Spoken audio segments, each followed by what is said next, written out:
Yanayi kenan na al'ummar da suka yi gudun hijira daga garin Mansur Digari a ƙaramar hukumar Alƙalai suke ciki. Amma wakilin shaidar gani da ido Ahmad Mansur ya bayyana yadda 'yan bindiga ɗauke da makamai suka mamaye ƙauyukansu cikin dare, lamarin da ya tilastawa waɗanda suka tsira barin gidajensu da gonakinsu domin neman tsira. Gaskiya abin da ya faru da mu da abu ya tashi ba da shiri ba, muka tashi da yanda muka fito daga mu sai tsumman mu kawai, ba abun da muka ɗauko ko ƙara ɗaya ba.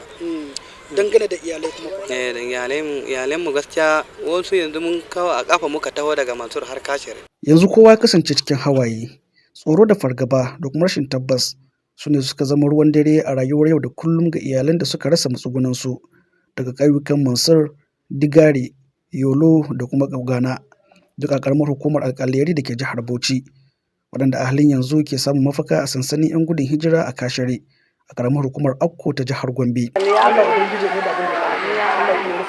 Rayuwa a wannan sansani na ci gaba da kasancewa mai tsanani ga waɗannan iyalai. Da yawa daga cikinsu suna rayuwa a wuraren kwana masu cunkoso. Wasu na dafa abinci a ƙarƙashin bishiyoyi yayin da babu madafan ɗakin dafa abinci, idan sun samu ma abincin kenan. Yayin da wasu ke dogaro da tallafi daga hannun masu hannu da shuni ko kuma ƙungiyoyin agaji. Ko da ji ko da gani kasuwan abincin da nake tukawa sai dai a ce shi a dandole, ba wai don haka aka so ba. Irin wannan yanayi idan kaka duba cewa da itace ma ake tuka wannan abincin, ba wai da muciya da aka sani ba. Irin wannan abincin ake ci, da shi ake suhur, da shi ake buɗe baki. Hakan ma ɗan gata shine dai samu irin wannan abincin. Wa kwamiti na Kashere da aka haɗa mu aiki da su tare, sukan ba mu abin da ya shafi taburmai, mayafai da shinkafa da duk wani koke da mun musu inda akwai a sto, sukan ba mu mu ba wa mutanen mu wanda da irin wahalhalun da suke ciki.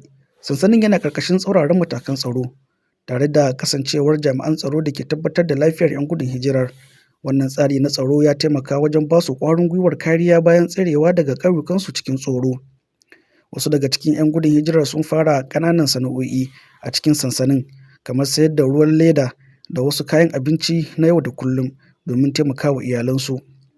Amma a halin yanzu, Sarkin Findiga ya tabbatar musu da cewa za a samar musu da ingantattun wuraren zama da kuma ƙarin tallafi domin rage wahalhalun da suke ciki kafin su koma gidajensu. To alhamdulillah muna iya ƙoƙarin mu tabbatar mutanen nan sun zauna lafiya.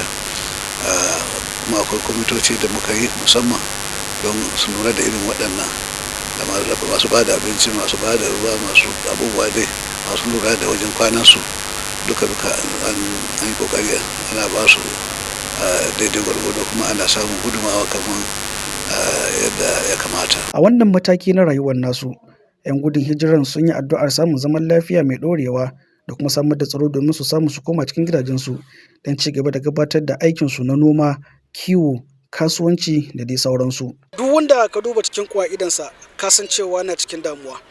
Damuwan menene? Saboda yanayi na azumi an taɓa iyayensu, an ɗauke su daga muhallinsu, an raba su wasu da iyayensu, wani bai san da ɗan uwan shi yake ba.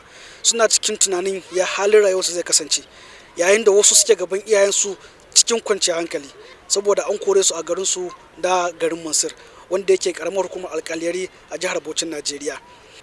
Ƙarshen rahoton kenan daga garin Kashere a jihar Gombe. Abu Ubaid Dan Jumaladan a labarai NTA.